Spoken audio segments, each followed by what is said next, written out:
All right, all right, all right. Top of the morning, top of the morning on this wet Monday morning. Uh, season ending. Catastrophic Mad Monday with the OG. Uh, this week, um, we will be touching on the obvious topic. The Atlanta Falcons and Raheem Morris and his organization's despicable season collapse. We will be hmm, asking some uncomfortable questions about you all's quarterback GOAT, Lamar Jackson, as well.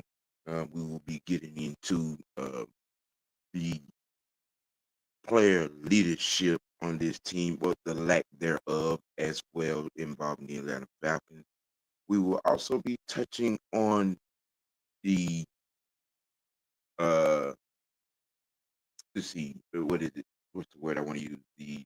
The sample size of our future in the quarterback of Michael Penix Jr. and what we saw in these 3 games from him in the change and immediate evolvement of this offense.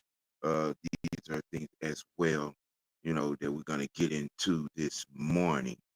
Once again, I'd like to say good morning to everyone. Even though what we wish for makes it not a good morning because our wishes were not granted. Um, Opening thoughts. If you all heard me in the post game on yesterday with the Unholy Alliance, you all know my feelings on one Raheem Morris. You also know my feelings of what needs to be done. You also know my feelings on where Arthur Blank needs to stand and what he needs to do. The board of directors in itself needs to be kicked to the curb. Raheem Morris should be fired this morning. No question. We should be on the phone with one to get a change in here. We need a no nonsense uh, guy in here to get the job done, holding people accountable. Owner, uh, GM, director, player, personnel, and football operations, all the way down to the coaching staff, to the players itself. And Rex Ryan is that guy. Raheem Morris, aka Homer Simpson, has to go. It's just unacceptable. It's just unacceptable. Uh, the way this season turned out on a whole. Um, it is just beyond reason for you to have the experience that you have in this league, and yet you're out here coaching, representing, a coach on this team like you're fresh out of Division 3. You know what I'm saying? Trying to, you know, you know, that's what you make this team look like, a Division 3 NCAA team. You know, and it's just horrible, and it's sad, and it's just deplorable. This organization deserves better. This city deserves better. This team deserves better. It is sad to see, you know, what Grady Jarrett has been relegated to. It is sad to see we brought Jesse Bates, one of the best safeties, and if not best safety in the NFL, to this team to put him through. It is just flat out sad and pathetic. Just you know what I'm saying? Just some of the things I could think of to describe this situation. you know, when you're all fluff and stuff and no substance, you're all talk. Your best asset is chewing gum, smiling, and making excuses. For this man to stand on the podium on yesterday and to throw the de- throw the defense under the bus. You're a defensive minded coach. That's what you were touted as, a defensive minded coach. And yet you let Bryce Young come in here and look like all world in here. 44 points. 44 points by Bryce Young. 44 points. He threw it. He did whatever he wanted to do, all the while smiling at us. Hell, that's a fireable offense in its fucking self.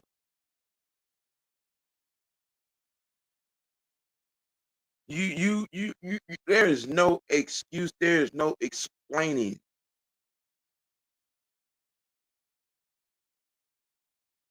Because and I'm gonna say this too. The only person on this team in this organization that has immunity from the fallout is Terry Partno because he did his job. He's done his job since coming in the door. He has done his job. Okay. Um, and that's all I'm gonna say about that. Whether you agree, whether you disagree, whether you like it or not, and I really don't. I give zero fuck. You know. But this is just sad, beyond pathetic. Okay, in both to end the season on back-to-back overtime losses, both games were winnable, should have been won. Both games were extremely high-grade performances by our offense were wasted.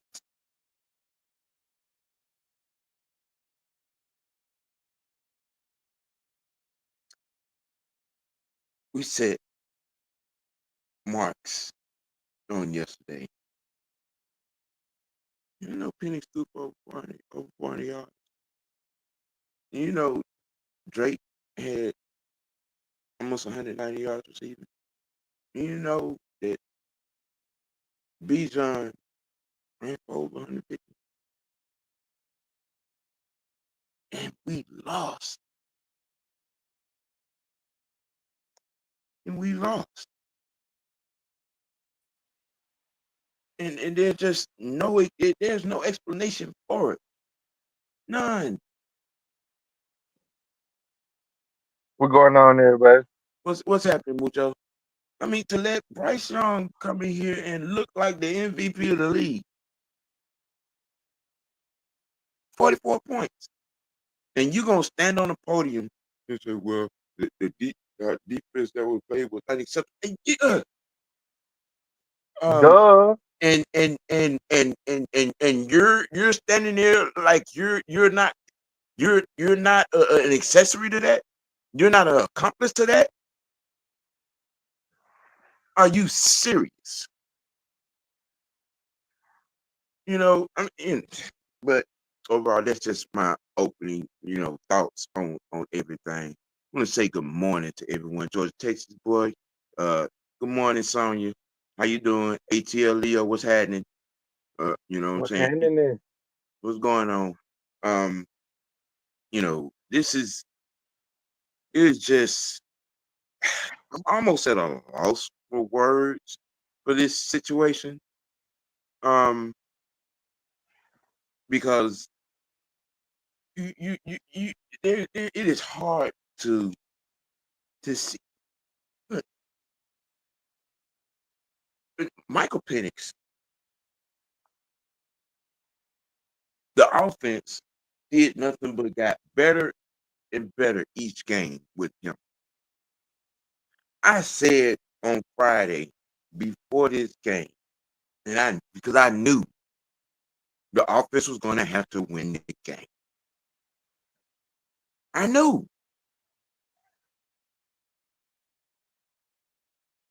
this young man led this offense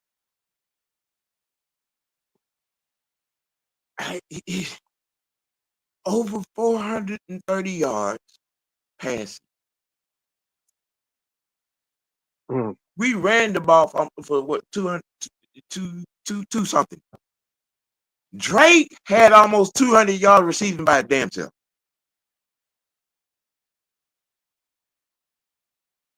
And every possession, do y'all realize that Panthers scored on every possession in the second half?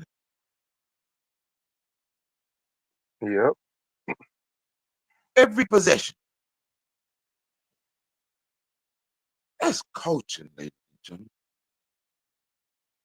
That's coaching, or the lack thereof. You cannot explain this. You cannot make this up. You know, it's just an unacceptable coaching effort. There were How much of no the coaching got to do with tackling? there were no adjustments made, and yeah, that's a good point too, Mocho. You know, players for coaches, coach players play. That is a true assessment. But there were no adjustments made. You Bryce threw 3 touchdowns where the receivers there were no one within 5 to 10 yards of the receiver on each one of those touchdowns. How can you explain it? How do you explain a scheme where you know what I'm saying? Guy is butt naked off the line of scrimmage. There no bump and run. I mean, you know what I'm saying? No. No bumping and crash at the line effort or scheme set up. I mean, they were running free off the line of scrimmage. I'm like, what? I mean, who? What? I mean, it was like 7-on-7 drills in practice, bro. My goodness, Mucho, do something with Yeah. It looked like it kind of resembled the Washington game to me a little bit. I mean, the thing they got me the most was the missed tackling. Um, that annoyed me. Probably about the same or a little bit more than the coaching issues. But you take both of those things and blend it in the pot together, you got shit. yeah. And 31.4 for our offense to put up 30 plus points and the defense to lose the game like that is unacceptable. I think the offense did well. I think they did what they were supposed to do for the most part. We couldn't stop the soul from getting in the end zone. Like it came down to the last team who was gonna have the ball pretty much because their defense wasn't that good either. I mean, well, it, we I knew going in that Penix was going to be able to do what he did in this game. Like I said to start. What I'm saying the offense did nothing but got better and better each game from his first start to this one. I knew, especially coming off coming off the game against Washington. I'm like, okay, I mean, it is hard to fathom him having a better game than that against what he had against Washington, and he did. Hmm. You know, 430, 440 some odd yards passing. If I'm not mistaken, if somebody could, you know, pull that, if they got the numbers on that, you know what I'm saying? You know, because I remember seeing it, but I just want to be specific on his numbers. I know Drake had 187 yards receiving. Okay, Bijan, the run game that they were a little over 200 yards. This was crazy.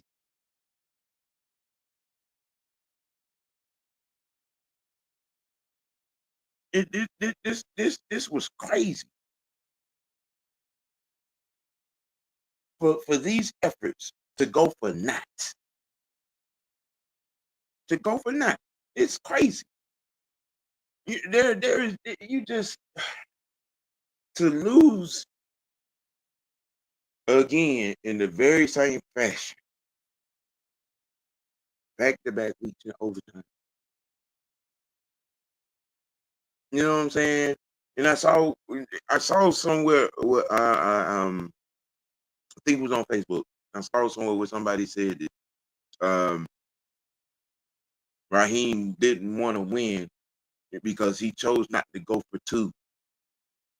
And that's a true statement. That's a true statement. In a high risk situation, and you're not willing to take the chance to win it for all the marbles with everything else on the line, and you chose to let's go OT with as hot of a hand in the momentum that Penix had, and you chose not to go to. The hot hand that he had, and knowing that the defense couldn't stop us all, might as well went for two. Right.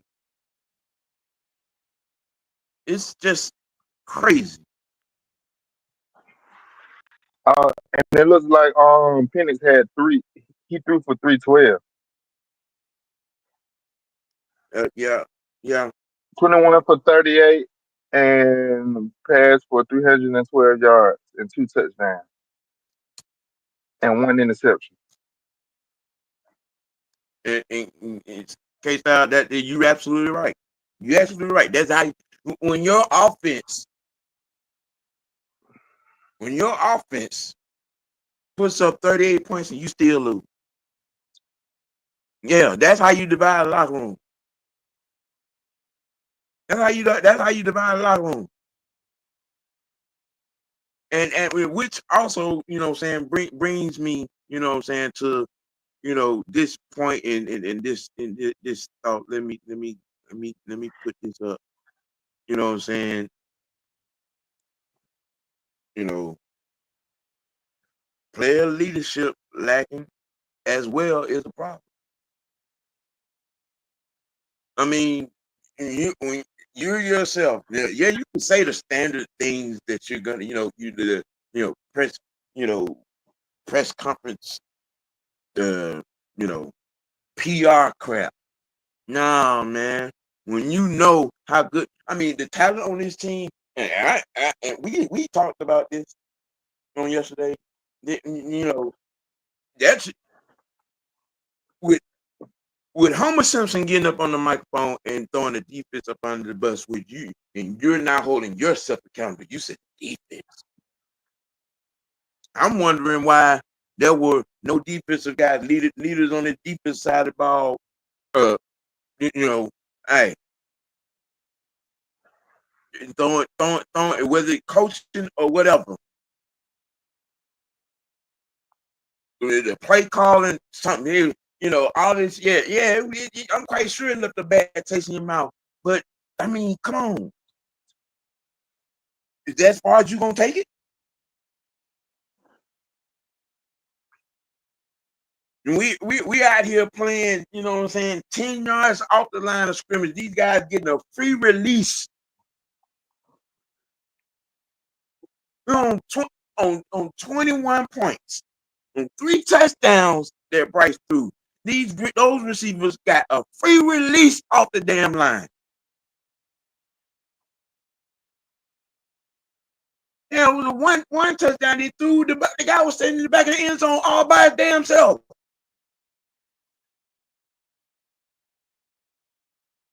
I think was that the one Jesse Bates missed? I don't know. It might have He been. went the wrong way. It might have been. But it was that one, and then the two, the one I think was number 83 that came off the line of free release, and with the slant and up into the end zone by. I mean, the Clark Phillips Mm-hmm. on that one, and I think I think the Auburn was on the other. Well, they were in the area, you know, to say the least. Yeah, I mean, damn, Even AJ Morris, wasn't doing so great. Timberlake, Jerry Gray. Oh, I mean, what in the time fuck was we doing? Because I mean, we let Bryce Young come in here and look Looking like Joe Montana. and look like Joe Montana, you know, with feet. I No mean, he sacks. up and I down don't the think we field, took. and all the while he grinning and smiling at us. I don't He even think grinning we and got him smiling on at the us. grass.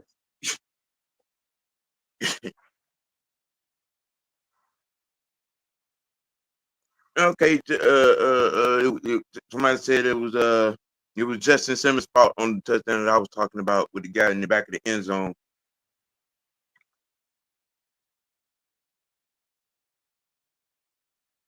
Let me see. Mm. But yeah. I mean, look, at this point, man, it is pink slip or bust.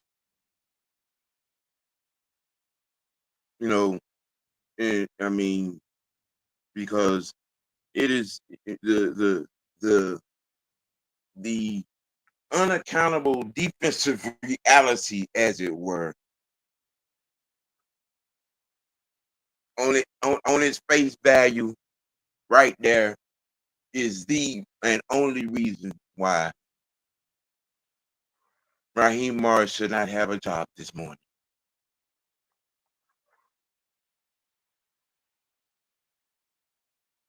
We 8 and 9, and it should have been 12 and 5.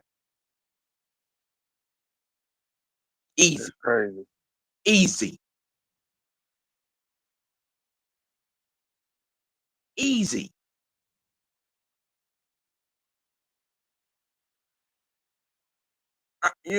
It's man. Boy, look at him. It's almost beyond me. You know what I'm saying? But at this point, team mindset and reality is, like I said from the start, everybody who's on that board of directors to be kicking rocks because Bill Belichick is at the University of North Carolina, afraid of change. Man, I don't know why we didn't get that man. Okay. I mean, in all of those, because those were the ones that talked Arthur out of Bill Belichick, because he was on the boat in Flowery Branch for 6 hours, sipping mai tais and eating shrimp cocktails and lobster for 6 hours on the lake. All right, and they talked him out of that to talk him into this. And I don't want to hear no black coach this and all that. You see what having a black coach got us? Hmm? For all y'all fake woke folk, Hmm? They got what you wanted. You got a black coach in here, and what? And what? And what? You got a dancing Sammy Davis Jr. off in here as a head coach. Tap dancing and chewing gum.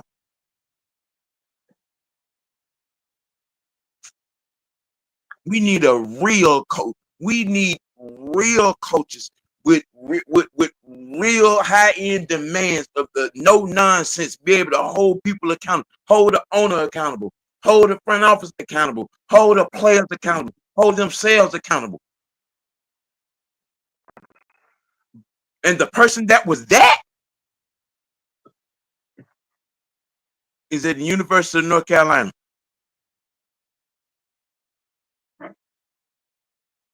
to coach his son. This is a pathetic representation of the coaching community for what has happened here. It's pathetic.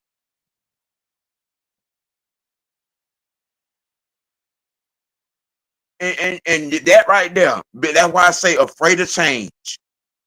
Because he was gonna come in here and wipe all the nonsense out and build something. How do you let a man with 8 Lombardis up under his belt get out of town? I think they were scared of control. They didn't want to Yes, lose they were scared of control and scared lose of change. control. Hmm. I mean, and it's sad. It is sad. These 2 games, the last 2 games of the season, is it is poetic injustice. Man, I think Terry and Bill would have been fired together, man. Bruh,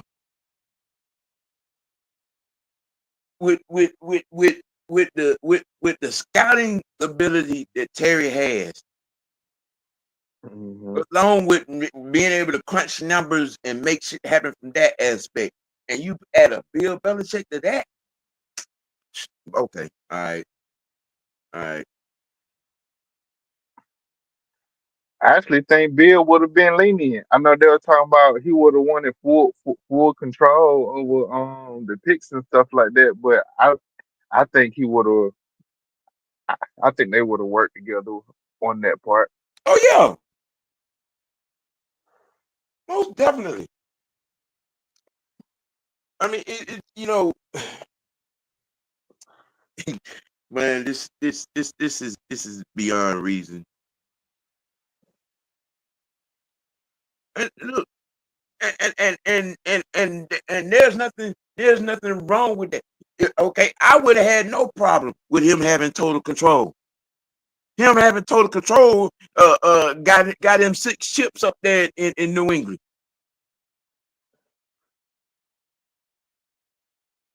Okay, you know what I'm saying? He kept a top notch defense.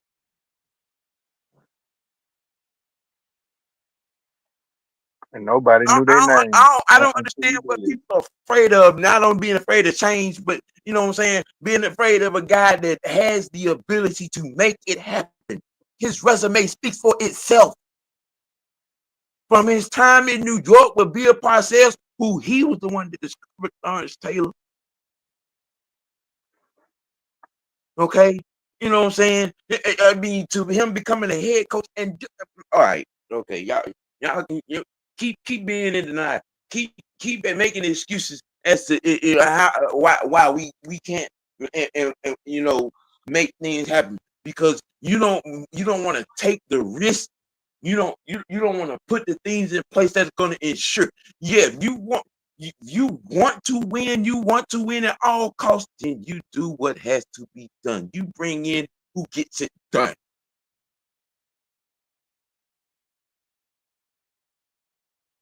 Instead, It's we like we brought in a tap dancing, chewing, gum chewing as Sammy Davis, Homer Simpson as Raheem Morris.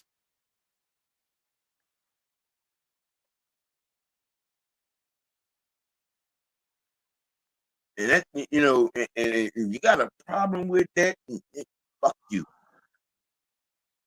because that's what this was.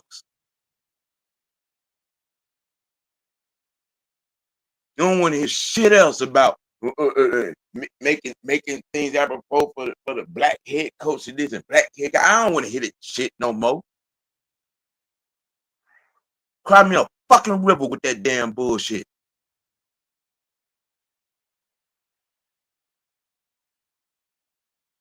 We had one of the greatest coaches of all time inside the state, on the river, on the lake in Flower Branch, on the yacht for 6 hours. Sex.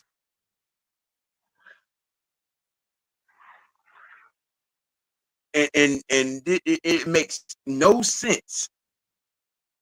Don't give a damn what you think about the man. But that man got 8 chips up on his belt.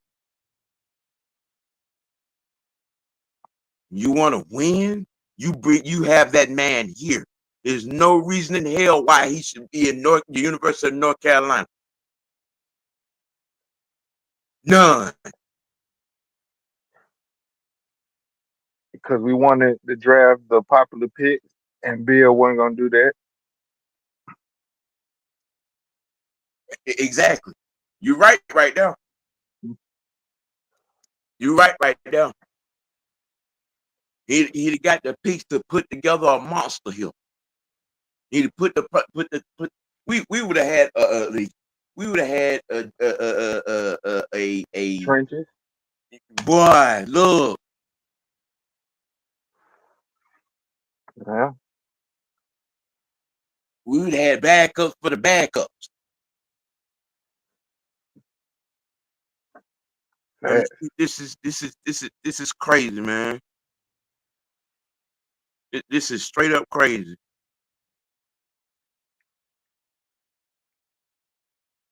That part right there. That part right there, Ghost. That part right there.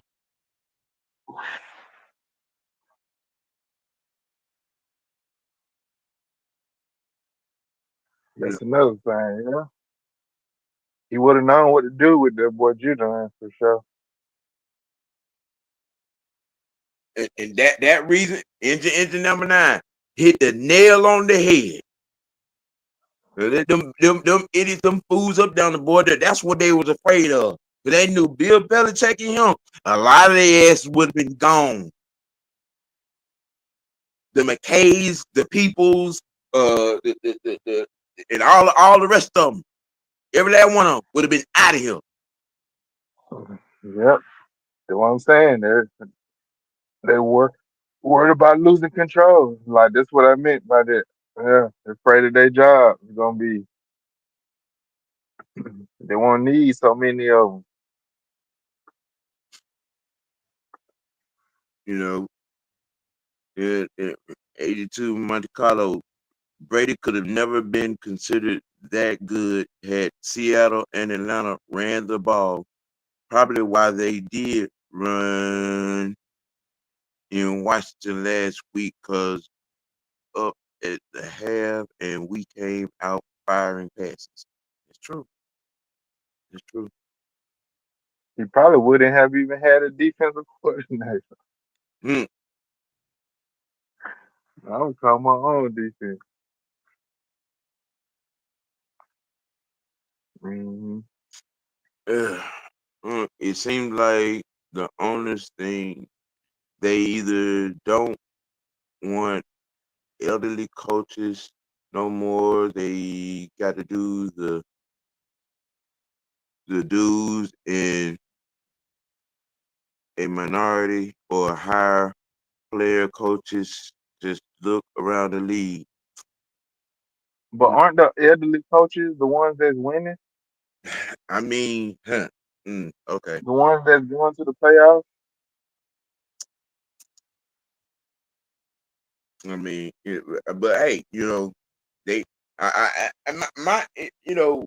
honestly, on that, I really truly believe it was a collusion thing. Um, because a lot of those guys that's on the board that have been around the league for so long, um, all hate it. all hated Bill Belichick for one reason or another, and and they got what they want. He's out of the league. He's out of the league. Now, here's what's funny. I, I wonder how long it's gonna take before he gets his gold jacket.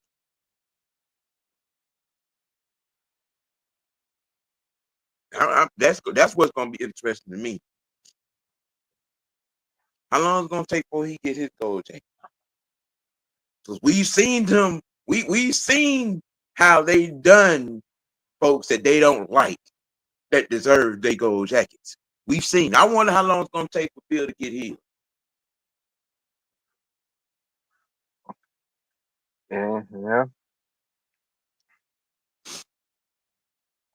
It ain't gonna take Brady long to get his jacket. And Ghost Pepper said Rich McKay was Arthur Blank's first GM and has been in the front office ever since then because Blank don't have the guts to fire his ass.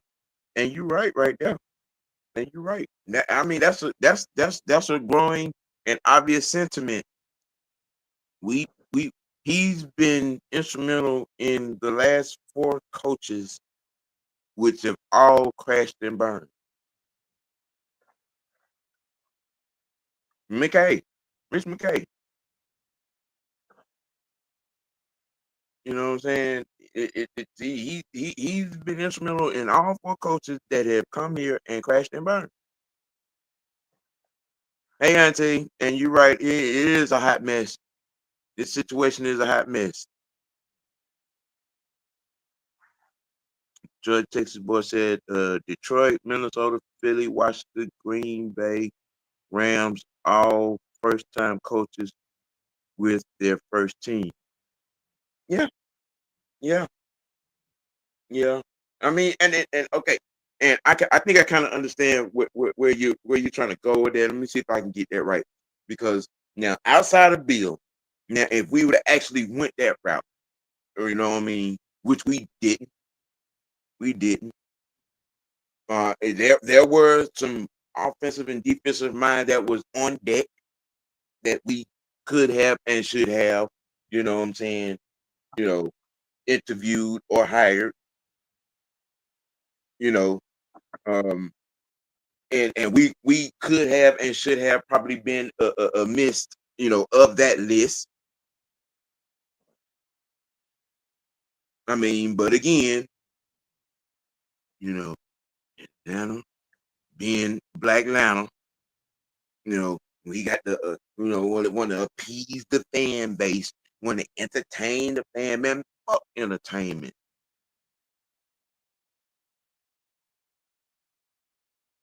NFL.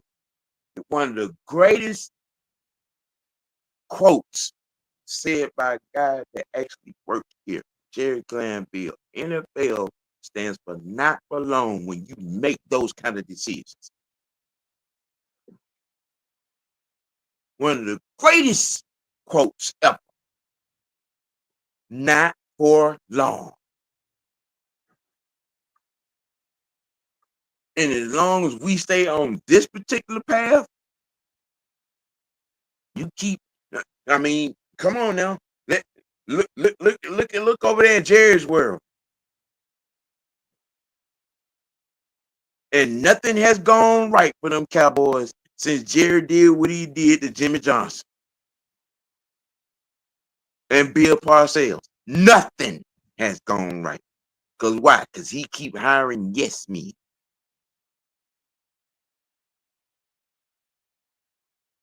He keep hiring his. And I mean, it's like we're blind to the obvious. How many more yes men is it gonna take? How many more? How long are we gonna keep going down this same path? Okay, fuck what the fans want. Okay, you're supposed to be putting a product on the field that wins. Okay, which means getting the right guy in here in it from president of football operations. Like I said first, the only person right now in this organization that has immunity is Terry. Everybody else got to go. From the board to the coaching staff, you know, uh, president of football operations, all everybody got to go except for Terry. Because either one that done his job. He fixed the cap. His scouting background has gotten the talent in here. Even Arthur Blank might be suspect. At this point, it's time. Yeah, Arthur need to sit down and let his son take over. Yeah, I was just about to say that. I'm supposed to be You know, and I passing mean, it down. because all of this him is him, man. Enough's enough.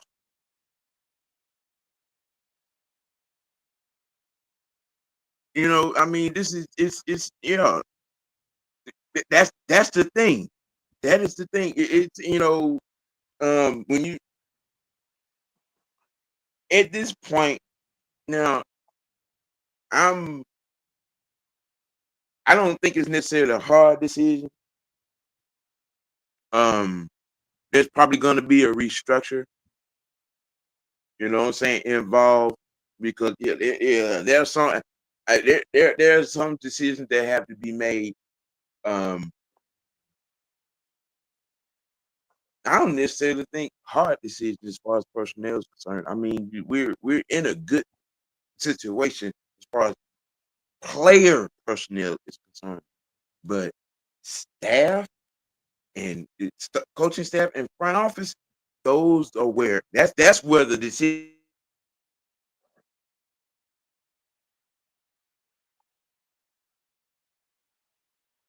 is. The only guy you know that's out there, in my opinion, that could come in here and step on some toes and get some things done is Ray Ryan. You know that and that's just the flat out, what I'm saying, truth. Um, that's a good question, Millie Mills. That's a good question. I'm not sure how that works. On a guy retiring, you know what I'm saying, with these amount of years and money on the table. But you might be right in that assessment. Um, maybe I'm not quite sure. Don't get me the line. I couldn't give you an accurate answer on that because I honestly I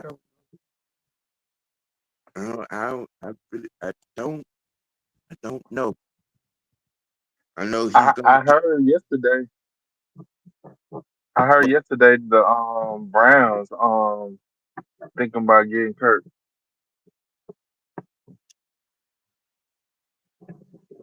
I mean, well, I don't know how true that is, but there that's a rumor. there is some talk because they're doing some. Cleveland is over there doing some things to get Watson out the door.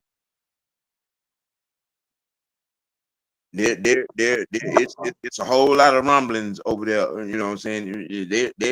They're behind the doors, trying and getting situated to get him out the door. So there is some fire to that smoke. Excuse me. Hmm. Um, but all right. Yeah, yeah. I just looking, panning over the hearsay, the rumor mill, the possibilities and whatnot. Cleveland, I'm talking about, and they are hard pressed too. They've had several. From what I understand, Cleveland has had several late night. behind closed doors meeting about this situation with Deshaun Watson, and there's something's going to come to a head real quick, real soon. Um, with that. But hey, as it stands, like I said to the open, my stance on this: Raheem should get his pink slip this morning. Um, the front office should be cleared out uh, uh, on that aspect, and somebody need to be on the phone with Rick. Right. Matter of fact, somebody need to be landing right now in New York and uh, kidnapping him and bringing him here. That's just my opinion on that right now. Um, and I'm gonna move on to my second topic because I'm getting a headache. Continue to talk about this crap with this food. Um, I had a thing right here, a little sarcasm involved, but I think a lot of y'all probably know where I'm going with this. Um, but seeing as how obviously Patrick Mahomes has retired, so you know Lamar Jackson is the standard at quarterback. Um, I seen on I think it was last Tuesday. No. Last week before last Thursday on ESPN, Ryan Clark went on this um love story tirade, if you will, about the black quarterback and the reason why Lamar Jackson has to be the standard representing the game at the quarterback going into the future. And all he named some guys, talking about the evolution of the black quarterback. But I noticed he left he left one name off that evolutionary list. I mean, saying everybody's, all up in arms and, you know, praising, kneeling at the altar of Lamar Jackson. I'm sorry, did Patrick Mahomes retire? I mean, we're talking about the standard, as it were, right now at quarterback. And it is only one guy in the league right now that has been in every conference championship game in the AFC since he became the starter of the Kansas City Chiefs. And that's Patrick Mahomes. He's too light skinned. You know, um, he has 4 Super Bowl wins in five appearances. Now, if Lamar has been in a Super Bowl over the last 7 years, somebody please, remind me, was I asleep? Did I miss a season? I mean, we're It praising wasn't a a guy dream.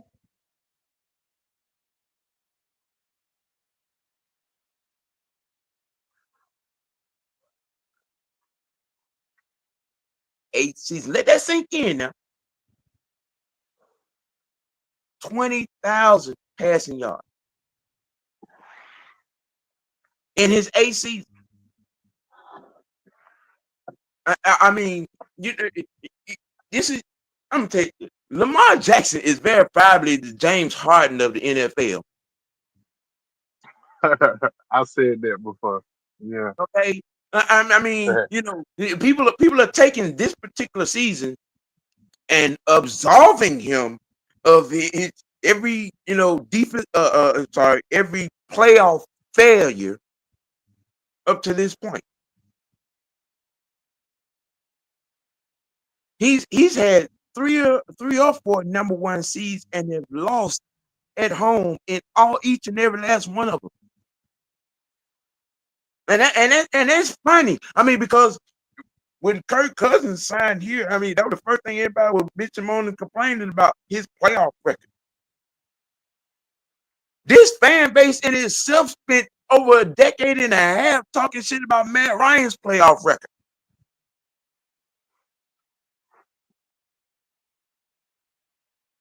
Now, Mr. Clark, I find it disrespectful dialogue to say everything that you said about the evolution of the black quarterback, and you purposely leave out Patrick Mahomes in that. Now, unless Patrick Mahomes has retired, you're being real disrespectful to put Lamar Jackson on a pedestal that he has not earned. He has not earned. Right. I mean, come on, y'all, what he's doing this year, y'all act like we ain't seen before. I mean, correct me if I'm wrong. Didn't Patrick Mahomes over 5,000 yards and over 50 touchdowns twice? But yet we're acting like what Lamar Jackson is doing this season is something that we ain't seen before, and that's a flat out lie. We're acting like Lamar Jackson has won a Super Bowl, let alone been the one. We acting like he done won a Super Bowl.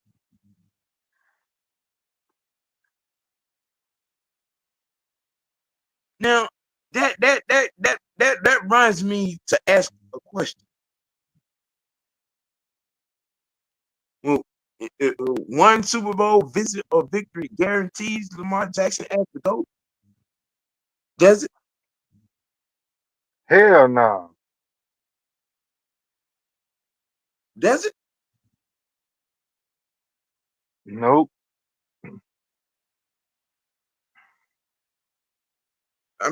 Talk about that real quick. Expound on that, Mucho. Let me do something real quick. And like in some aspects, um, I think a goat could be made with even, you know, it could even without winning a a Super Bowl, but the Super Bowl solidifies it for the most part. But it has to be consistent on a consistent level. Like just because you make the Super Bowl one time and win it one time, when there's been many others that has been more than once, won it more than once, and consistently have winning seasons and consistently have top pass yards and touchdowns and stuff like that. Like all these things play into factor. It's not just about one aspect. Oh, you could run for 1,000+ yards in the year, and that's it.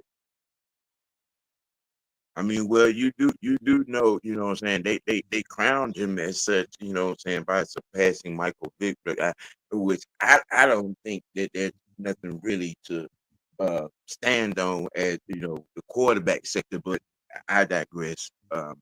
You know, I I mean, mean, I it's a I, I it's grew a up on guys like Joe Montana, Roger Staubach, um uh, uh, Jim Kelly, Dan Marino, Dan Fouts, the actual quarterback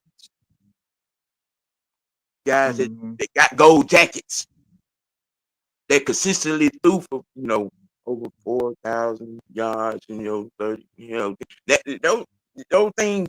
I mean, I get the evolution, how things have evolved. I get it, but when you're praising a guy that has not seen or touched a Super Bowl, and we're crowning him like he's been to 4 5, but the guy that is the standard of quarterback is being dismissed. I don't get that. Good morning, Senator. How are you doing? Yeah. I'm I've had my What's coffee. going on, Mike? Was that Mook? Well, Yeah, I gather there was a reason for saying the request to come in, so um you can let us know. what's it's explicitly on your mind? I mean, anytime anybody start talking about quarterbacks, it's like crack cocaine to me. So Yes, sir. y'all already know. Hmm. I can't help myself. Yes, sir. They keep calling me and calling me and calling me. Well, let's get into it then. Let's get into it.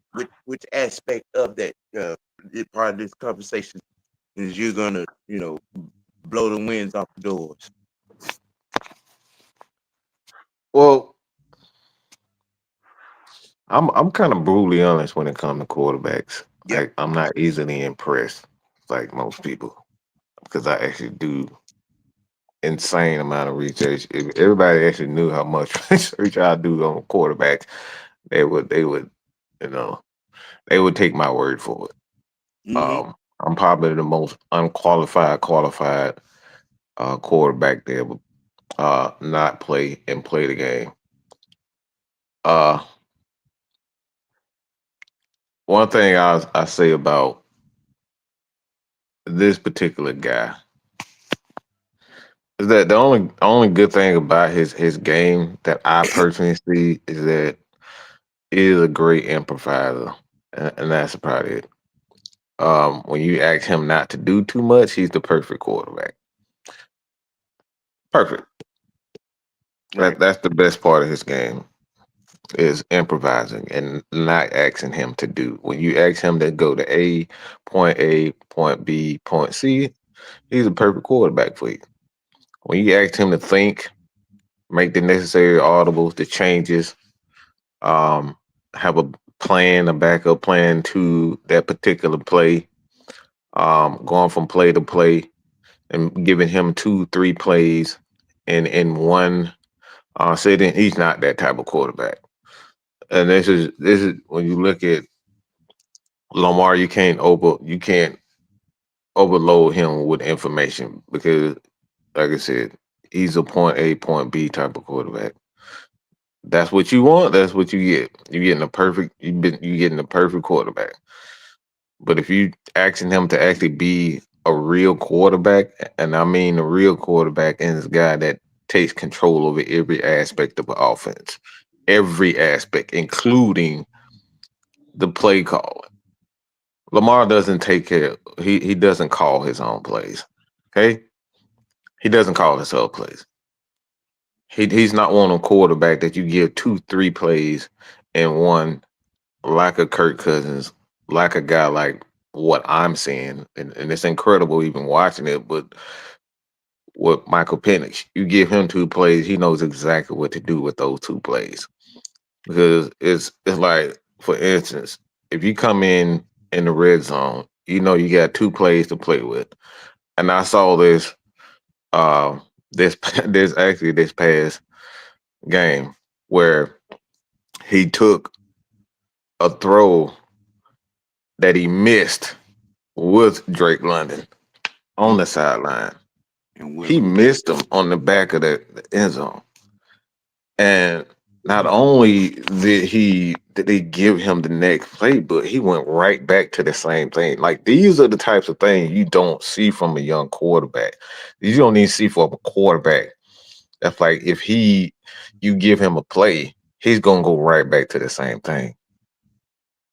I don't see that with Lamar. He does what he's told. He's a offensive coordinator's best friend. These are the types of quarterback that Lamar Jackson is. He's an offensive coordinator's and a coach's best friend because he gonna do exactly what he told. What he's not gonna argue. He gonna do it. He gonna run around. He gonna do that, and he's not gonna turn the ball over. He's an offensive coordinator and a coach's best friend because he just does what he's told. He's a good old boy. So if that's the type of quarterback that you want, Lamar Jackson is a perfect quarterback for you. And you can take that good or bad, but that's what he is. I mean, well, you know, I've never seen a 8-year veteran at quarterback still wearing a playbook wristband. Can he call timeout? No, I don't really see him making a lot of adjustments when he come down to that offense They that's why I said when I look at this offense in its entirety, Lamar Jackson just does what he's told. They call the play, he runs it. You don't see him change it. What you see Lamar Jackson doing, telling guys to go in motion. He'll send a signal out to his receiver, his hot receiver, and but as far as like, all right, you see a blitz coming, he doesn't back up. You hardly ever see him when see a blitz, he backs up and change the play. You don't see those things from Lamar Jackson because he's not doing it. He does exactly what he's told. Mm-hmm. All right, if you see him audible, it's gonna be one thing. It's gonna be two things. It's gonna be he's gonna audible to another receiver, or he's gonna audible to run and improvise. Those are the two audibles that you see from him. Mike, there's a question for you.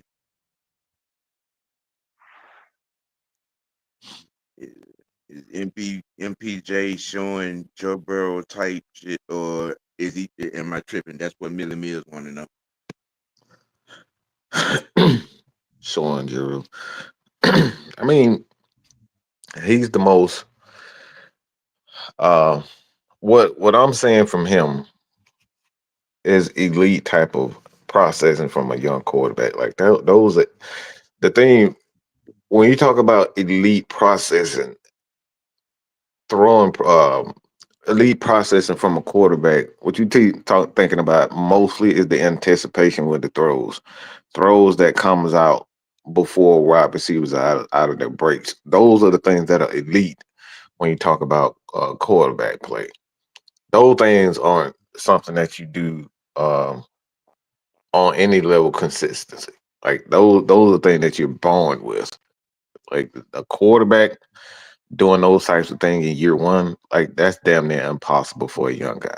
So to see him doing that, especially this game more frequently, throwing the ball out before these guys are even out of their breaks. I saw that at least 3, 4 times just in the fourth quarter alone. That touchdown to Drake. Yeah, those things are not. Those things aren't normal. So those are the things that you look. It's not throwing the ball on the money, being accurate on your hot reads, and the slant routes, stick routes. Um, those aren't something that like that. That's not. Those are the basic throws for quarterback. Where you judge a quarterback's and his ability is those anticipation throws, throwing the ball out of before these guys are out of breaks, things of that nature. Those aren't normal. That right there just comes with that. That right there just that's that right there. You know when a guy's special when he's able to do those types of things. Mm-hmm. Georgia Texas boy, I might agree with you there. I might agree with you there, with Andrew Luck back. I mean, because we haven't seen a rookie quarterback. We ain't talking about all this Michael Vick impersonation. We talking about a rookie quarterback with this level of elite processing, like Mike said, and the ability to make certain particular throws and do things like look a safety off to open up a window and put it in a pin-sized window on dot. Those are the things we talk about. Like when you hear people say this quarterback is special, it's because he's making them anticipation throws. Those back shoulder fades, like them back shoulder throws. Those that's not an easy throw, y'all. Like It's, a lot of quarterbacks make it look easy, but you saw it last night, for example. This is why I say y'all got to stop like jumping on every nut sack y'all see because the guy's having a good year. Sam Darnold looked like an absolute trash bag last night. He returned to his true self. mm, That's the consistency I'm talking about. Like he couldn't even throw a damn out route yesterday. He was all over the damn place. And you talking about getting rid of a young quarterback for that? Like that right there is consistency. mm, That's it. When you see quarterbacks doing those things consistently, that's when you want to pay him. Sam Darnold has not been a quarterback that's done that consistently. He's done exactly what he's always done yeah. last night. Georgia Texas boy, you cut your shit out. Cut it out. But you're right, K Styles. The confidence in his throws and anticipation in his is his greatest weapon right now. You're exactly right. You're exactly right. People have to look from his first game, you know what I'm saying, to the game against Washington to yesterday's game. The He offense progressed. never get better and better. Mm-hmm. You know, it just it, It's about consistency with the quarterbacks, not having a bunch of yards. It's his consistencies with his throws. If he's missing a lot of easy throws, that's when you know your quarterback is not going to be a very good one, especially one that you want to pay $200 million to. mm, now there's a point, George Chase boy. When I said after this rookie season, now that team got tape on him. Stroud struggled bad this year in high pressure situations. Why? Because these coordinators had tape on him. Like what we said earlier about Andrew Luck. Think about something. Andrew Luck's second season, he kept progressing. He kept progressing. Mm-hmm. The thing that happened was the organization itself didn't progress with him. What about Burrow? Is he still progressing, or is he degraded? Burrow he's a product of two things. He does have some elite skills as far as the anticipation on his throws, but he got a lot of weapons on that team. Like him and Chase have been together forever. So like for me, I'm not buying it. As far as him being an elite quarterback because he's had comfortable, like he's had chemistry and he's had a lot of those guys that he's been together for a good Mhm. 3 years or so. That's what Like I you said, want. him and Chase again. I mean, yeah, that's good, but like in the key moments, like what does that? What it doesn't matter because those key moments he's not coming through, and the key moments when you need those guys to make them plays, he's not coming through. Yeah, you put a bunch of numbers like they did again this year. What does that leave you? You're just another Carson Palmer. You're just another, a lot of quarterbacks, to be honest. You're just a Lamar Jackson. You putting up a bunch of numbers every year, but when we need you to make those big plays, you're not coming through. They threw interceptions. They like that's been happening to them all year. Quarterback play is not all about putting up the numbers and being consistently getting 300. You you have to make those big plays and those big moments and them big throws at the big catches at the big moment. That's what quarterback plays. That's why you get paid the big bucks. It's not to put up a bunch of numbers. Because any quarterback, especially in this league right now with all these rules, and you can't touch the wide receiver, it's like any quarterback can put up big numbers like that. And we seeing it about the big moments. Why you think they call him Joe Cool? Yeah. Why you think Terry Bradshaw's in the Hall of Fame? You think he's in the Hall of Fame because he had, big time numbers? No. Nope. He When knew. you need Terry to make a play, he made a play. Yeah, and he knew how to get the ball to the playmaker. He kept the ball in Stallworth and Swan and Franco Hmm. and Rocky Blythe's hand. You know what I'm saying? And manage. He Terry Bradshaw may go down as one of the greatest game managers of all time. That's what you want for your quarterback. I don't want to see my fucking quarterback passing the ball to Ray McLeod. I don't want to see fucking Charlie Warner out here running routes and my quarterback throwing him. No, get the fuck out of my face with that. I need my quarterback to understand it's the fourth quarter. I need to be targeting Drake, Kyle Pitts, and Bijan Robinson. Fuck everybody else. Like I'm not calling plays in the fourth quarter for fucking Tony Kukoc when I got Michael Jordan and Scottie Pippen on them. I'm not calling fucking play for no damn that bullshit that we saw with LeBron and which call it where he forgot how to damn even shoot. He dribbling the damn ball. Like I don't want to see those types of Who, things. his son? Oh, you talking about Smith, J.R. Smith? Smith, yeah, J.R. Smith with that shit. I don't want those moments. That's what happens when you get Ray Magoof in certain situations, you passing the ball to him in certain situations. That's why he's not a big time player. Now he make plays when the pressure isn't on him, which is not a bad quality. He's not a terrible player, but when you need big plays out of big players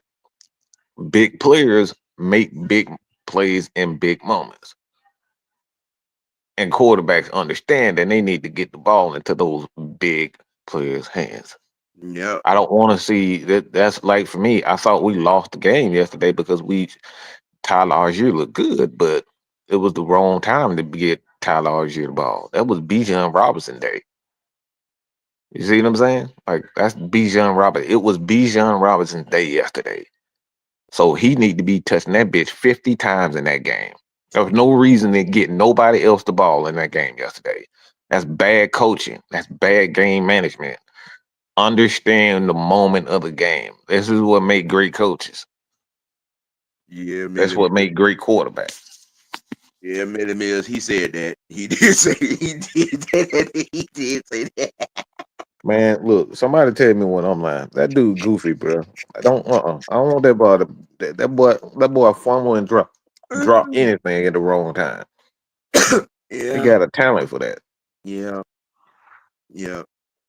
Uh, well, looking at the time, it's almost Mad Mike in the morning time. Uh, I'm putting that show on ice. oh, I'm a still I may do a couple shows.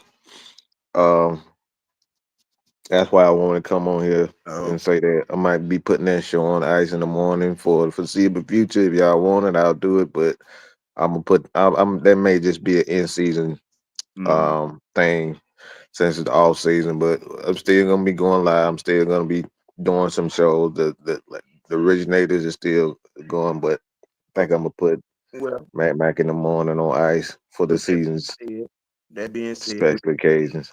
we continue the conversation and go here based on the sample size, like I was saying earlier. So I'm gonna give would like to give you a chance to expound on it as well. With the Penix era being now and as seen in the sample size, bright lighted future. What is your thought? Going forward with that. Michael Penix. Yep.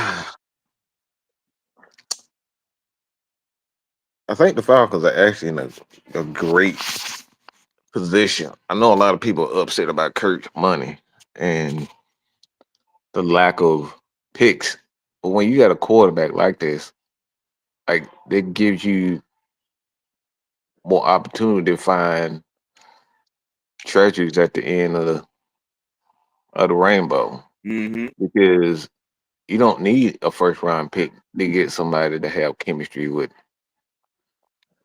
a quarterback. You don't need to spend a first round pick on guys. You can do other things with those. With you can spend an extra 5 million. You already got Bijan, you got Tyler Algier, you got Drake, you got Kyle Pitts for another year.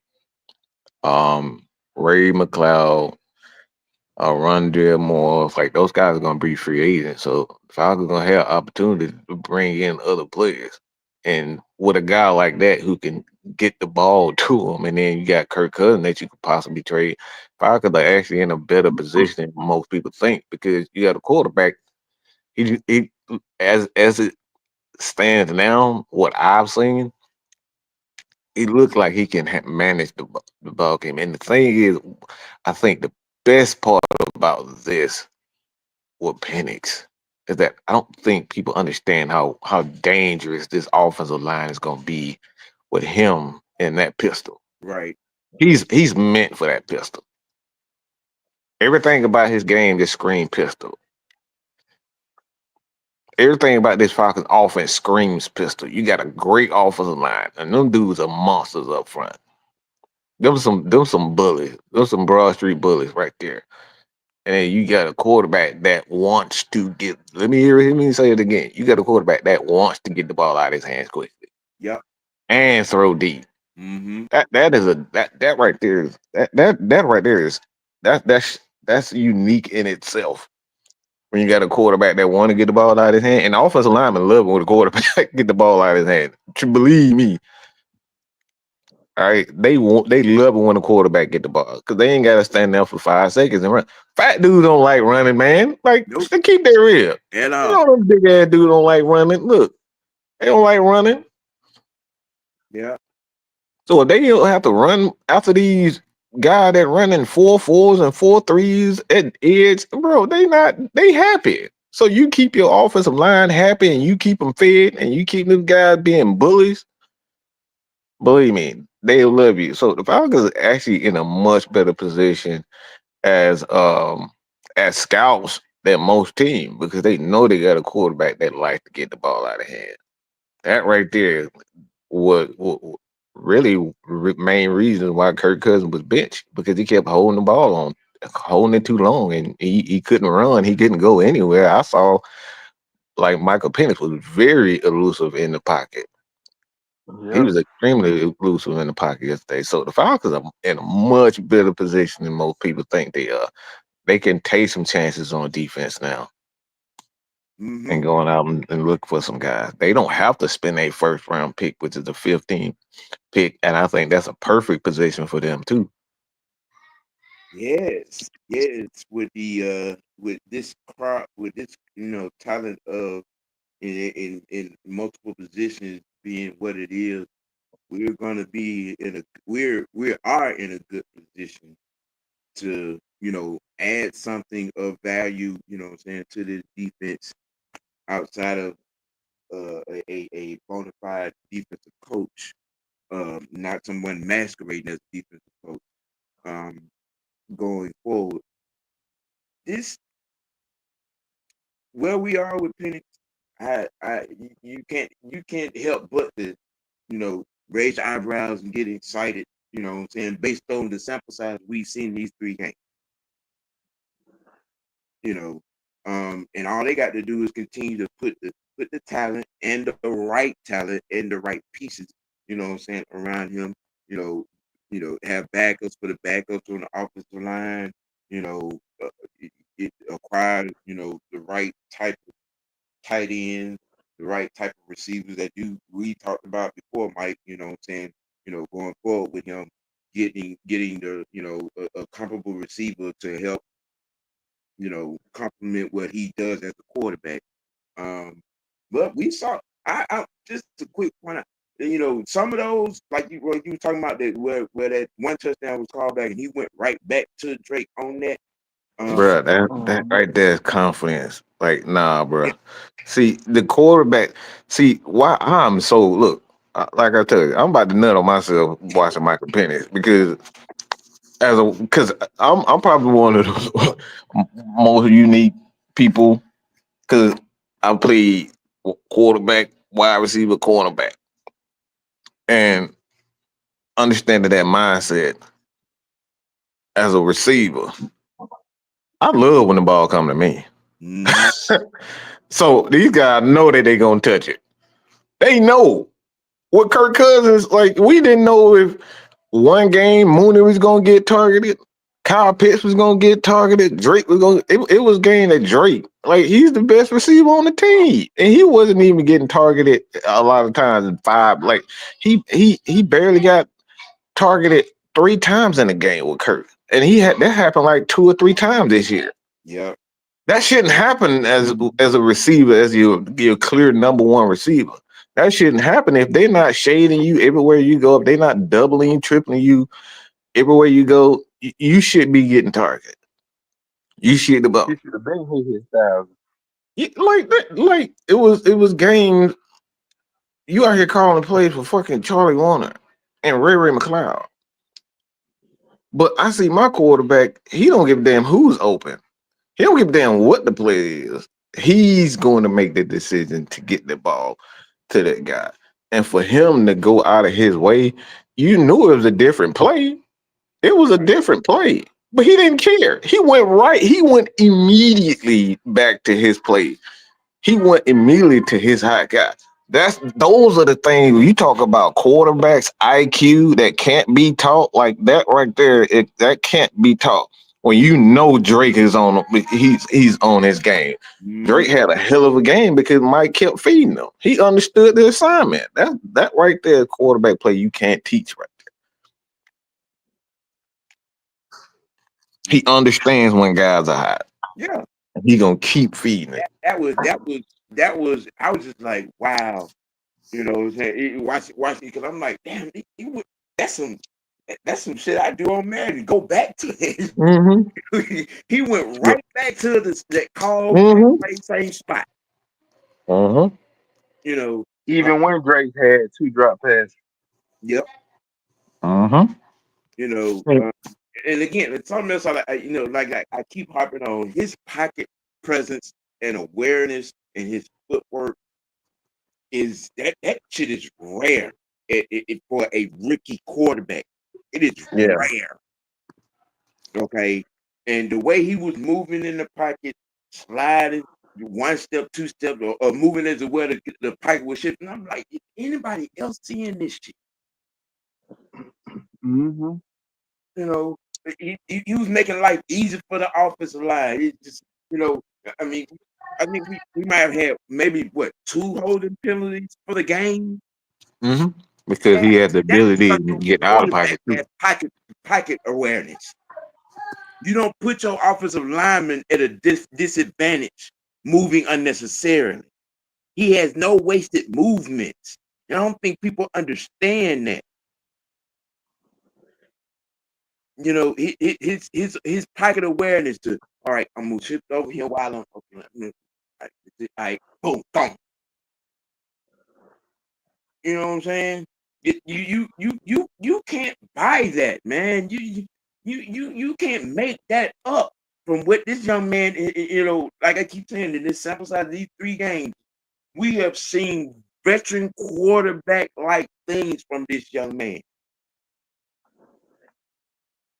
And you keep him in a situation where the weapons are comparable to his skill and what he does. You can't do nothing but get better. Now, It the opposite side of all this, um, defensively, defensively, it's a lot has to be done. A lot, a lot. Changes have to come. From a coaching standpoint, I mean, we gave up 21 points on yesterday, where there was no defender within 10 yards of the guy catching the pass. Yeah. when Yeah. they did get to him, they didn't tackle. Right. Didn't tackle at all. And he talking about he wondering why the defense didn't come to play. It's because of you, jackass. Do you put that punk? I was about to say the F word, Sam. Yeah, yeah. Look, that punk ass, scary ass, coward ass defense. Mm-hmm. Or you sit back and you just play off, off, off. That's why you allow them to get it. All that does when you see them playing off and not being aggressive, you're Right. giving them time to get in rhythm. That's all Mm-hmm. you're doing. You allowing everybody to get in rhythm. That's why I hate everything about that off coverage. Off coverage, you want to mix it up. You don't want to be that let that be the main source of your defense, and that's this. Look, the dude like a crack baby. He just gotta have it. He gotta have it. He gotta have it. It's in his system. It's in his system. Mm-hmm. It's When in we his think he system. learned That's who he is. something, he Go come ahead, back man. and show us every time he ain't learned nothing. He go right back to it. So it's in his system. That's who he is. That's why I keep telling everybody, it's like, look, he's nothing but Dan Quinn. It's in his system. They can't help it. That's who they are. So in order for this to work with Raheem, you got to bring in a guy that has a dominant personality in his coaching. You got to put an ultimatum on him. We had to do the same. We got to do to him what we did to Kyle Shanahan. Kyle Shanahan didn't want to change. Mm-hmm. That was his last. It was his last hurrah in Atlanta when he came here. Arthur had to put. He had to force him. They had team meetings. Y'all go back to that whole that fit 2015. Yeah, They had team meetings, player meetings, that was and Arthur Blank had to sit him down and say, "Look, you get this shit together, or else." yeah. It had him and Matt in the office. Well, you need to fix this, guy. You need to fix this because you know it, it was that 8-8 season. And it was Matt's worst statistical year today. Look what happened to Shane. Look what Kyle Shanahan here right now. He right back doing the same thing he was doing with us Yep, in 15. He doing the same stuff. They can't help it. It's in their system. yep, You got to have you have to have a dominant personality over these guys, or if they gonna keep doing what they gonna do. Like yeah, a baby, a baby with candy. You leave a motherfucker with some M&Ms in it. Look, that whole bag of M&M be gone. yep. Ghost Pepper says, we got a good one. Just gotta hope this organization can do something it's been unable to do for many, many years. Build a defense. Can't waste 3 years of Penix's career with bad coaching. Sound better when you say it, boy. That you can't be more Hmm. on point than that right there. Can't be more on point than that right there. With the, That's it. you know what I'm saying, and with the 25 eyeballs that are on this program, y'all hit that like button, man. Hit that like button. You know what I'm saying? With the season finale, Mad Monday with the OG, man. Y'all hit that like button. You know, um, Was and was anyone else nervous about Raheem not managing those timeouts too? I was like, here we go again. Liz, Here we go again. when he Wait, called that timeout Man, going into oh the boy. going into the halftime, and he broke the internet. There, Raheem Moore was trending before halftime. And then- I was nah, like, I was like, have oh you dude. learned anything? Have you learned anything? Can you do that? But that's the And reason then why he did it. He only did it because we was on his ass. Mm-hmm. That's why. That's why. Like I said, that's why you got to keep on guys like that because they not gonna do what was necessary. They gonna do what they want to do. Yep. So Yep. you gotta stay on mm, right. So the fan base for him personally is probably the fan base in the media is probably the best thing for him to be a great head coach because you stay on his ass, you know, he gonna make the changes. But will he me- consistently do it though? Because yeah, we keep that's what I telling was him to about to play say. up. Hmm. He play up for 2 games, play the way he's supposed to play and call plays, and come back To the two same games shit. later. Hmm. With the same shit that got you in trouble to begin with. Hey, Like what's wrong with you? we lose two overtime games in the same fucking fashion. I mean, and then like I said before, man, to let Bryce Young come in here and look like the greatest thing since sliced bread with a smile on his face while doing it, it just it, that's pink slip worthy by itself. Look, if that motherfucker smiling, a young quarterback like that who's got benches smiling, look, I'm taking him out. You Right, ain't finna be smiling in my home. right. You ain't finna be smiling. I'm sending the blitz at you 3 times in a row and make sure I hit you every last time. He's out here I don't running care if running even it's a around like penalty. Steph Curry on the basketball court, jiggling and dancing. And I'm like, what the Hmm. fuck is going on? And they just sit They there. were talking, they were talking about possibly getting rid of Bryce. This game, now they talking about keeping him. Well, they've been talking about that whole narrative shifted 6 games ago. Mm, That whole narrative shifted 6 games ago, and then to come in a solidified. division game in a division foe's house and put up 44.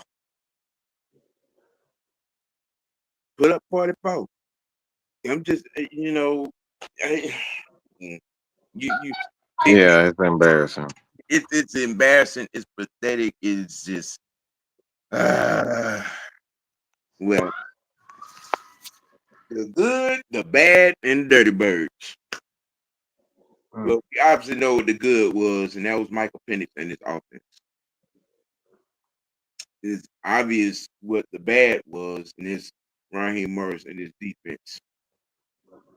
And just the Falcons on the whole um, will be another bad for the collapse from 6-3 to 8-9. It just you can't explain that away. You can't dismiss that, and it's unacceptable. Um, Anybody else want to take a shot at that? You can in your own, version The of good, the bad, the good, the bad with the Falcons. That you mean? the good, the bad, and the bad.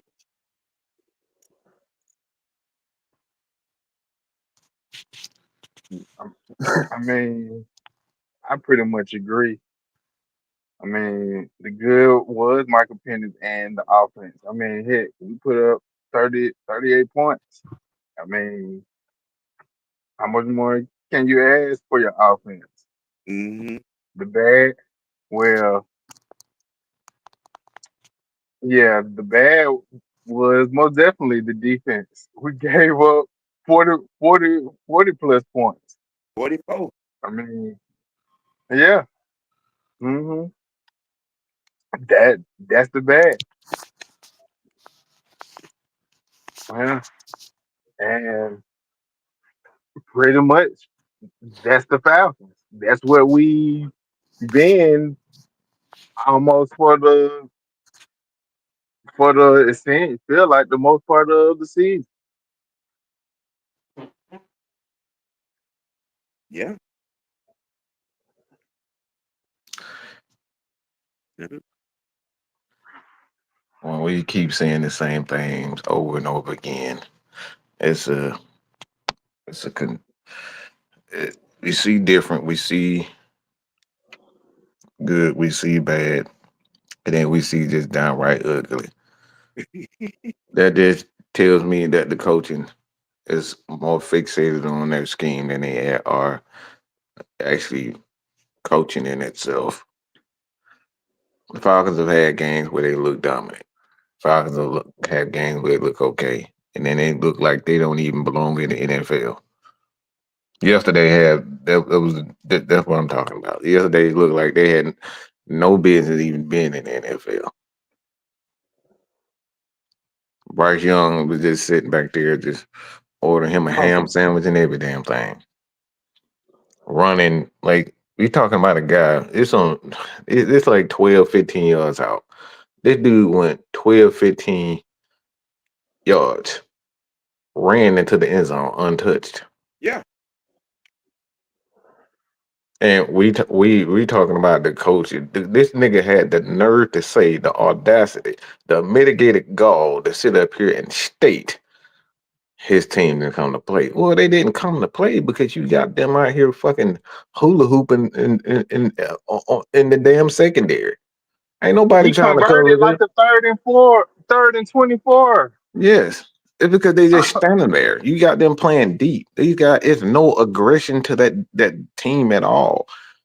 That was the reason why. It's because he is convinced himself that this plan is going to work, having these guys playing that off coverage the way he's playing. Right. He's convinced himself. That's why he keep going back to it. It's not working. You gotta be aggressive. It's a time and a place for that type of defense. That type of defense is nothing. You should that should never be a main part of your defense. It should always be. uh, It should be one of those instances where it's like, all right, 3rd and 15, 4th and 25. You play that. Right. It's time and a place for that.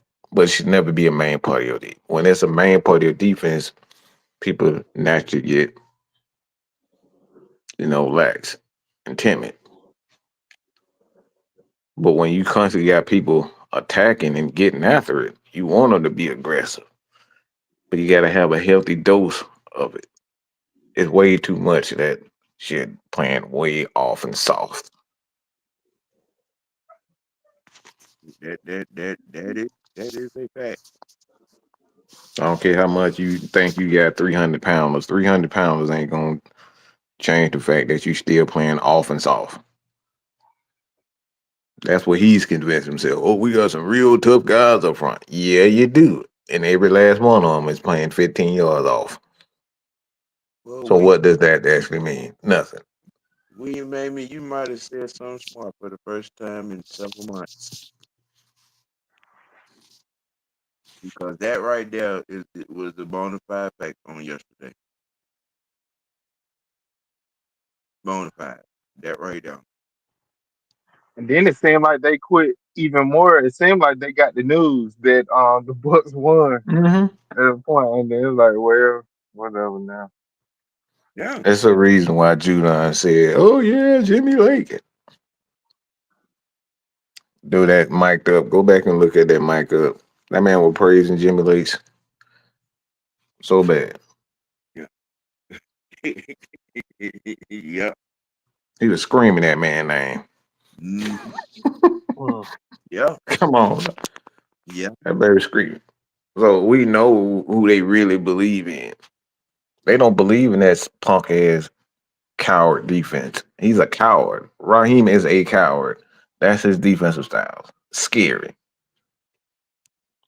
He tries to prevent instead of being aggressive. Anytime a defense coordinator tries to prevent and he's not being aggressive, that's weak. You're playing scary football. And defensive players know it. So with that being said, what with Jerry Gray, I mean, could you see him being promoted to head coach or Man, honestly, I got no I got no confidence in his front office to make the right decision as right? far as the coach is concerned. Yeah, that's what I. Zero.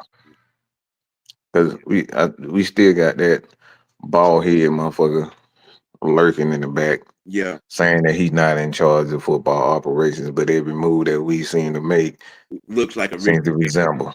Yeah, it looked like a Richmond Cable. Yeah, So I have no confidence in them to make the right decision. right. They're more interested in calling press conferences and try to explain themselves than actually making a move. Yeah, yeah. Them niggas had two press conferences lined up before the damn sunlight was done down. The fuck we talking about? Fuck you and your goddamn press conferences. I don't want to hear explain this bullshit. Change it. Period. And that's where Falcons fans are at this moment. We don't want to hear you fucking complain. We don't want to hear you explain this shit two times in a day. What the fuck are we talking about? You had I don't want to hear Terry Fontenot and those guys explain this shit. We saw what the fuck we saw. Yeah, What you gonna tell us? we saw that bullshit. What the fuck? What you gonna tell folk? Man, we gonna get it. Man, shut the fuck up. How many you been saying that 15 years now under Matt Ryan? Like, what the fuck are we talking about? Mm-hmm. I don't need to hear you explain shit because it's not going. To this point, it's not going to change. Motherfucker had two press conferences scheduled before the damn day was done. The fuck are we talking about? Before it's 12 fucking clock, y'all already had two of them because y'all trying to explain shit. Fuck you and your explanations. Get it done. Right. Hmm. Well, there you have it, ladies and gentlemen. The season finale version for the season, but Mad Monday is going to continue throughout the off season as well as the T. Um, there will be a Falcon Fighter High Noon Madness um, this week, which will be the last one just to close out the season. Um, on notes, season ending notes, just to keep y'all aware. And after that, you won't see a high noon until around draft time. Um, Mm-hmm. unless something major happens, you know what I'm saying, you won't see a high noon before the draft. Um, but the T and Mad Monday will continue through the off season, covering all sports, Braves, uh, um, Hawks, uh, Dogs. So I'm gonna try to get some soccer in there as well. Them damn dogs. Yeah, soon they put the shit back on TV. God Right. damn. Uh, think it might. You did mention what your off season schedule be about. Get a few folks Mm-hmm. update of your listings of what's gonna happen for your off season program. I mean, as you guys know, in the off season, um, we like to do a lot of shows on upon request. So um, all the wrestling fans, we're gonna kind of get that started even more. We're gonna do some live recaps of that, and some shows. We're gonna mix a lot of stuff for the originators and 6 man combo. So it's not just gonna be Falcons. Y'all know how it is in the off season. Whatever the hot topic is, that's what we're gonna cover. Um, for the originators, Monday and 6 man combo. That's what we do. So it's not just gonna be Falcons related. We gonna hit every topic. So like I said, y'all got something that y'all want us to speak on, just holler at us. Yeah. Leave it in the comment section. We'll get to it. Like, trust me, we do see it. We may not respond to it, but we see it all. Right. Right. Right. Mucho gonna be running with me on, what I'm saying, Mad Mondays, continue through. And who knows, we may have a surprising uh development with Mucho, coming to you all with, saying something of his own. Stay tuned for that. Ain't right, Mucho? Okay. Yeah, yeah, yeah. Yeah, the young man got some ideas of his own, and we plan on, spotlighting him. He's had, some good stances, and and gotten comfortable. You know what I'm saying, in these live programs. So we're progressing, we're expanding, and we're gonna keep doing it the way we've been doing it. You know what I'm saying, bringing this content to y'all. Um, uh, hey, this is what we got for you. You know what I'm saying? For the senator, for Mucho, look, it's your OG. You gotta keep it A. You gotta keep it dirty. Most notably, you gotta keep it real with yourself. Let your next choice be your best choice. Y'all be careful out there in this rainy weather. And we out. Yeah, yeah, yeah. Oops.